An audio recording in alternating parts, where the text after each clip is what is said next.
हिंद फाउंडेशनचे संस्थापक, सामाजिक क्षेत्रामध्ये ज्यांचं काम खूप मोठं आहे, ज्यांनी फक्त महाराष्ट्रातच नव्हे तर देशपातळीवर आणि आंतरराष्ट्रीय पातळीवरसुद्धा मोठं काम केलं आहे, त्याबरोबरच जे शैक्षणिक क्षेत्रामध्ये बदल करण्यासाठी कायम अग्रेसर असतात, लोकांच्या मदतीसाठी नेहमी पुढाकार घेत असतात, ते अब्दुल रहमान बनू आपल्यासोबत आहेत. त्यांच्याशी आपण बोलणार आहोत. सर, तुमचं माय कोकणमध्ये स्वागत आहे. नमस्कार. सामाजिक पार्श्वभूमी तुम्हाला आहे त्याबद्दल आपण बोलणार आहोत, पण सगळ्यात पहिल्यांदा मला जो तुम्हाला प्रश्न विचारायचा तो हा की तुम्ही स्वच्छ भारत अभियानाचे महाराष्ट्राचे समन्वयक आहात. नक्की स्वच्छ भारत या मोहिमेच्या माध्यमातून तुम्ही कशाप्रकारे कार्य करत आहात आणि ही मोहीम काय आहे? सबसे पहले मैं सबको दापोली में कोकण इलाके में आने के बाद सबको धन्यवाद कहता हूँ. सबको खुशहाली की और सेहतमंद रहने की दुआ करता हूँ. मैं डॉक्टर अब्दुल रहमान वानू महाराष्ट्र का स्वच्छ अभियान का कन्वेनर हूँ. और ये सब बात जो अभी हो रही है स्वच्छ भारत को लेते हुए, मैं समझता हूँ कि भारत में ये जो अभियान चल रहा है, जो हमारे यशस्वी नरेंद्र मोदी जी हैं, जो उन्होंने शुरू किया है, ये इतना बड़ा कार्य है, इतना बड़ा काम है कि इसको हम पूरे भारत के लोग मिल के करें तब ये पूरा होगा. और इसको भारत के लोग पूरा करने के लिए जो एक हो के करेंगे, इसके लिए हमारी जद्दोजहद चल रही है. मैं महाराष्ट्र में कोशिश करता हूँ कि महाराष्ट्र जो है वो अच्छे से अच्छे इस चीज़ को अपनाकर स्वच्छ भारत को आगे लेके आके स्वच्छता रखें. सबसे पहले तो ये कहूँगा मैं. दूसरी बात ये है कि तालीम, एजुकेशन के क्षेत्र में भी हमें बहुत आगे बढ़ना है. स्वच्छ भारत को लेकर बॉम्बे में, दापोली में, रत्नागिरी के इलाकों में हम इसको और लोगों के अंदर जागरूकता लेके आने की कोशिश कर रहे हैं. इसीलिए आज मैं यहाँ पर दापोली में हूँ और यहाँ पे गांव-गांव जाके लोगों को हम स्वच्छता का जो सबक है, स्वच्छता के लिए जो सीख होनी चाहिए, जो उनमें एक एडवाइज़री होनी चाहिए, वो हम फैलाने की कोशिश कर रहे हैं. इसके लिए आज हम इधर हैं. और आज कोकण के इस माध्यम से मैं सबों को ये रिक्वेस्ट करता हूँ कि अपने अतराफ़ में स्वच्छता रखें, जिसकी वजह से जो गंदगी होती है और हेल्थ ख़राब होती है.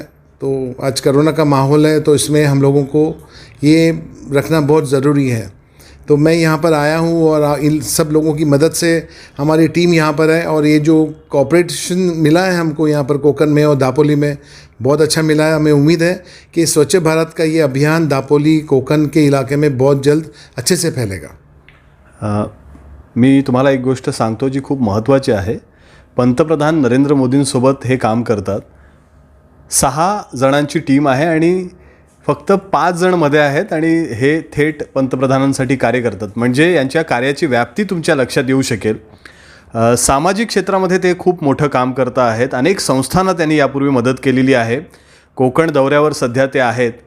या दौऱ्यादरम्यान त्यांना काय असं वेगळं वाटलं इथे? काय नक्की हा जो दौरा आहे याच्यामध्ये कोणकोणत्या गोष्टी त्यांनी करायचं ठरवलं आहे हे सुद्धा आपण जाणून घेऊयात. सर, या दौऱ्यामध्ये काय विशेष तुम्ही कोकणासाठी अनाउन्स करू इच्छिता? काही प्लान्स काही? कोकण में आने के बाद, बहरहाल मैं भी कोकण का ही हूँ, तो मेरी रूट्स कोकण की है. तो मुझको बहुत फ़ख्र महसूस होता है कि मैं इस मिट्टी से जुड़ा हूँ जहाँ पे मैं आज हूँ. और महाराष्ट्र में ये जो स्टेट है महाराष्ट्र का, जिसके अंदर बहुत सारी चीज़ें ऐसी है जिसको हम टूरिज़्म में आगे लेके जा सकते हैं, जिसके लिए हम एजुकेशन में इनको आगे बढ़ावा दे सकते हैं. थोड़ा सा ध्यान देने की ज़रूरत है, जिसके लिए हम सोचते हैं कि स्वच्छ भारत अभियान को साथ में लेकर यहाँ के लोगों के अंदर जो एक इनोवेटिव चीज़ें लाने की कोशिश कर रहे हैं. तो मैं अभी जब यहाँ पर आया हूँ तो मैंने देखा काफ़ी जगहों पर स्वच्छता के लिए बहुत काम करना ज़रूरी होगा. और सिस्टम को हम सिर्फ काम पे लगाकर सोचेंगे कि हमारा इलाका साफ़ होगा, ये पॉसिबल नहीं है. इसके लिए जो यहाँ के रहीवासी हैं, जो यहाँ के जो लोकल्स हैं, इनके साथ में रहकर जैसे हम कहते हैं ना कि लोकल्स का जो वोकल होता है वो बहुत ज़रूरी होता है। तो इसके लिए हम इन लोगों के साथ में रहकर इनसे समझते हैं कि इनकी तकलीफ़ें क्या हैं और उसको किस तरह आपस में मिलकर दूर करना चाहिए। तो आज अभी इस दौरे का मिशन हमारा यही है। हमने जो कोकन में आके हमने कोशिश की है कि लोगों को हम समझाएं कि सफाई और स्वच्छता कितनी ज़रूरी है, और मुझको पूरी उम्मीद है कि यहाँ पे जो लोगों में अंडरस्टैंडिंग है वो बहुत अच्छी है। सिर्फ ये है कि उनको एक गाइडलाइन चाहिए, उनको एक डायरेक्शन चाहिए कि किस तरह शुरू करें। शौचालय बने हैं, कुछ जगह बनाने बाकी हैं, सफाई के लिए जो लोकल अथॉरिटी है उनको भी उनके साथ मिलके काम करना बाकी है। तो मुझको ज़रूर महसूस हो रहा है कि ये काम बहुत जल्द और अच्छे से होगा यहाँ पर।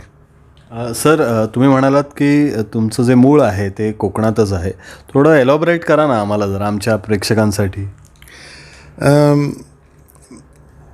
अभी इसके बारे में आपको क्या बताऊं। मेरे वालिद जो हैं, मेरे पिताजी जो हैं, वो राजापुर के हैं, राजापुर के थे। और हमारे रूट्स जो हमारी मदर जहाँ से, हमारी मम्मी जो जहाँ से, वहाँ पे वो साटौली है।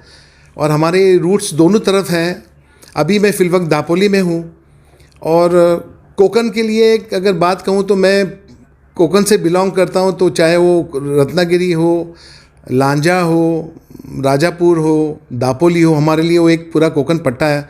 तो इस कोकन पट्टे में से मैं ताल्लुक़ रखता हूँ और हमने यहाँ पे बहुत काम करने की कोशिश की है। और अभी समझते हैं कि ये काम बहुत जल्द अच्छे तरीके से और अच्छे स्टैंडर्ड से ऊपर आना चाहिए। जैसे टूरिज़्म कोकन का इतना बड़ा स्कोप है, यहाँ पर सिर्फ यहाँ पर डायरेक्शंस की ज़रूरत है। हमारे जो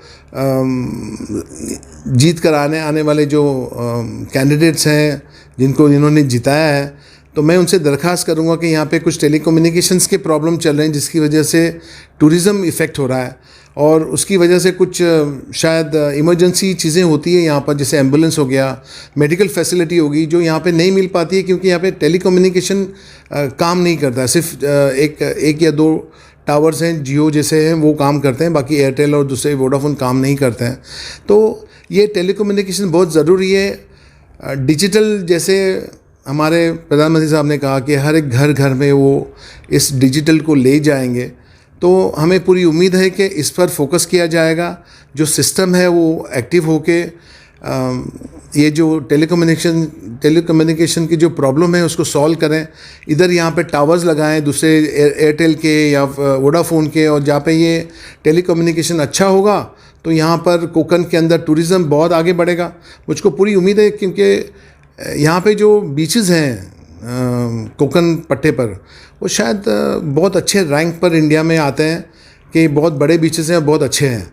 तो टूरिज़्म के लिए सबसे बेस्ट अपॉर्चुनिटी यहाँ पर जो फिलवक्त है वो है, उसको हासिल करने के लिए टेलीकम्युनिकेशन टावर बहुत ज़रूरी है, जिसकी वजह से मेडिकल फैसिलिटी भी बहुत काम आ जाएगी। आज यहाँ पे मेडिकल फैसिलिटी नहीं है। अगर कहीं पर समझिए आप मुरुड में, जैसे हरने के करीब एक जगह है जिसको मुरुड बोलते हैं, जहाँ पे मैं गया था, वहाँ पर अगर आप देखेंगे तो वहाँ पे टेलीफोन लगता ही नहीं है। मैं 2 दिन से विदाउट टेलीफोन पर हूँ, क्योंकि वहाँ पे टेलीफोन कनेक्ट हो ही नहीं पा रहा है, क्योंकि मैं एयरटेल और दूसरे वोडाफोन वगैरह चलाता हूँ, जियो नहीं है मेरे पास, और वहाँ पे सिर्फ जियो टेलीकम्युनिकेशन चलता है। अब आप सोचिए, बाहर से आने वाला अगर सिर्फ जियो को लेके आएगा, ऐसा पॉसिबल कम लगता है। क्योंकि अगर आपके पास कंपटीशन है, आपके पास दूसरे टावर्स भी लगे होंगे, तो टेलीकम्युनिकेशन अच्छा होगा। अगर इमरजेंसी होती है और उनको अगर एम्बुलेंस को बुलाना होगा तो पॉसिबल नहीं होगा, और हम एक इमरजेंसी सिचुएशन क्रिएट हो जाएगी हमारे लिए, जो हमारे हाथ के बाहर होगी। तो मैं समझता हूँ कि शासन को इस पर गौर देना चाहिए, और मैं इस माध्यम से सबको रिक्वेस्ट करता हूँ कि जो भी इसमें कंट्रीब्यूशन करें, जो भी मिनिस्ट्री होगी, जो भी कम्युनिकेशन के लोग होंगे, हेल्थ के लोग होंगे, आप प्लीज़ आगे आके इनकी मदद कीजिए यहाँ पर, और इसको बढ़ावा दीजिए और इसको सेटल कीजिए, ताकि टूरिज़्म बहुत बढ़े। और टूरिज़्म बढ़ेगा तो कोकन आगे कंट्रीब्यूशन में बहुत आगे बढ़ सकता है, और हमारा उसके साथ साथ में स्वच्छ भारत अभियान का जो प्रोग्राम है वो भी यशस्वी हो जाएगा। सर, हा मुद्दा खूप महत्त्वाचा आहे, कारण यापूर्वी देखील अनेक तक्रारी झाल्या होत्या. कारण कोरोनाच्या काळामध्ये ऑनलाईन क्लासेस सुरू होते, नेटची सुविधा नाही, टॉवर्स काम करत नाहीत, आणि म्हणून ही समस्यासुद्धा खूप मोठ्या प्रमाणावर आली. आणि हे जे 2 मुद्दे तुम्ही आत्ता पुढे केलत, की एक तर मेडिकल इमर्जन्सी आणि टुरिझम, हे पण खूप महत्त्वाचे आहेत. याकडे सुद्धा शासनाने लक्ष देणं आवश्यक आहे. सर, अजून एक तुमच्या फाउंडेशनबद्दल मला विचारायचं आहे की हिंद फाउंडेशन नावाची एक संस्था आपण गेल्या अनेक वर्षांपासून चालवत आहे. मुख्य कार्य हिंद फाउंडेशनचं कसं राहिलं आहे? हिंद फाउंडेशन को मैंने 25 साल पहले शुरू किया था और उसको आज हम बहुत कामयाबी से आगे लेके जा सके हैं, क्योंकि हमारा फोकस है कि हम जिसको भी सपोर्ट करें वो एजुकेशनल साइड में, हेल्थ साइड में करें, ताकि अगर हम हेल्थी होंगे तो हम अच्छे से एजुकेशन ले सकेंगे, और एजुकेशन ले सकेंगे तो हमारा देश तरक्की कर पाएगा. ये हमारा फोकस है. इसीलिए हिंद फाउंडेशन का नारा हमने रखा हुआ है कि पढ़ेगा भारत, बढ़ेगा भारत. हमारा उसका बहुत सिंपल अंडरस्टैंडिंग ये है कि हम इस दो क्षेत्र में ज़्यादा कोशिश करते हैं कि लोगों को हम ज़्यादा से ज़्यादा मदद करें, जिसकी वजह से आज हम यूनाइटेड नेशंस के कंसल्टेटिव मेंबर बन चुके हैं. हिंद फाउंडेशन को बनाया गया है तो हमको और एक अपॉर्चुनिटी मिलती है कि हम इंटरनेशनली इसको कैसे सपोर्ट लेकर इनको बढ़ावा दे सकें और हेल्प कर सकें. तो हम 24/7 365 डेज़ लोगों की मदद करने के लिए रेडी रहते हैं कि कहीं पर एजुकेशन पर किसी को अड़चन आती है, कहीं पर फीस के प्रॉब्लम होते हैं, कोई मेडिकल सपोर्ट की ज़रूरत होती है, तो हम उसको हिंद फाउंडेशन के ज़रिए सपोर्ट करते हैं. सर, आम्ही खूप ऐकलं आहे तुमच्या सगळ्या कार्याबद्दल. खूप लोक तुम्हाला येऊन इथे भेटतात. जे मूळ आता तुम्हाला बरीच लोक कोकणामध्ये भेटली या दौऱ्यामध्ये, त्यांचे मुख्य प्रश्न काय होते तुमच्यासमोर? काय समस्या घेऊन ते तुमच्याकडे आले होते? मैंने अभी जो इस दौरे में देखा है, बड़ा प्रॉब्लम यहाँ पर जो है वो मेजरली टेलीकम्युनिकेशन का है, लेकिन साथ साथ में यहाँ पे उन लोगों को एजुकेशन को भी बढ़ावा देने के लिए वो लोग कोशिश कर रहे हैं. मैं समझता हूँ कि ये बहुत अच्छी बात है कि कोकण में अगर एजुकेशन का लेवल और बढ़ जाए, जैसे 12th तक अगर परमिशन है तो उसको आगे पढ़ने के लिए भी परमिशन मिल जाए, और जो उनको लॉजिस्टिकली सपोर्ट चाहिए शासन से, वो मैं समझता हूँ कि शासन भी देने को तैयार होगी और देती होगी, लेकिन वो राइट चैनल पे शायद वो क्लिक नहीं होता होगा. तो हमारी उनसे कोशिश यही है कि हम उनको गाइड कर सकते हैं. हम उनको जहाँ पर उनको परमिशन की ज़रूरत है, परमिशन दिलाने के लिए हम उनको गाइडेंस देंगे कि भाई आपको किस चैनल से जाना है.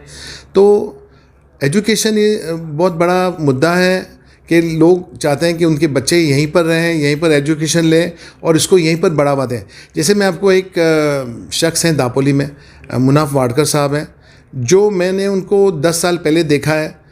10 साल पहले उन्होंने अपनी जॉब छोड़ के कोकण को डेवलप करने में उनका क्या सहयोग होना चाहिए, ये सोच से वो यहाँ आए थे, और मेरे ख्याल में आज उनको 10 साल हुए हैं. और मैं उनका जो प्रोग्रेस देख रहा हूँ, मेरे ख्याल में अनेक लोग यहाँ पर, बहुत सारे लोगों ने उनसे इस प्रोफेशन फील्ड के अंदर, जिसको लैंडस्केपिंग बोलते हैं, जो पहले 10 साल पहले शायद कम लोगों को मालूम था, आज वो इतना पॉपुलर हो चुका है कोकण में कि लोग यहाँ पर उसको यहाँ से ट्रेन होते हैं. नाइल उनकी कंपनी है जो ट्रेन करती है, जिसके वो ओनर हैं, और वो लोगों को एजुकेशन कैसे दिया जाए आसानी से, उसकी जद्दोजहद करते हैं. लेकिन उस पर भी उनको थोड़ी सी तकलीफ़ क्या आ रही है कि यहाँ पर टेलीकम्युनिकेशन लेवल बहुत वीक है. अगर टेलीकम्युनिकेशन अच्छा होगा तो जैसे अभी लॉकडाउन चल रहा है या फिर कोरोना की वजह से वर्क फ्रॉम होम चल रहा है, तो अगर नेटवर्क ही नहीं होगा तो आप काम नहीं कर पाएंगे. तो ये सब चीज़ें इस इलाके को पीछे की तरफ लेके जा रही हैं. मुझे शासन से रिक्वेस्ट करनी चाहिए, और मैं कर रहा हूँ, कि आप इनको प्लीज़ आगे आके मदद कीजिए, ताकि इनके जो टेलीकम्युनिकेशन की प्रॉब्लम है वो सॉल्व हो सके और इनकी जो नॉर्मल ज़िंदगी वापस जल्दी से जल्दी आ जाए. धन्यवाद सर. अनेक मुद्द्यांवर सरांनी चर्चा केली आणि सगळ्यात महत्त्वाचं म्हणजे कोकणचे ते सुपुत्र आहेत आणि संपूर्ण महाराष्ट्रासाठीच नव्हे तर देशासाठी ते कार्य करत आहेत. यापुढे देखील त्यांनी कोकणामध्ये अजून मोठ्या प्रमाणावर काम करण्याचं ठरवलेलं आहे आणि काही गोष्टी आहेत जे त्यांनी सरकारला सुद्धा सांगितले आहेत की टेलिकम्युनिकेशनचा विषय असेल यामध्ये लक्ष देण्याची आवश्यकता आहे. कॅमेरामन शमशादसह मुश्ताक खान, माय कोकण, दापोली.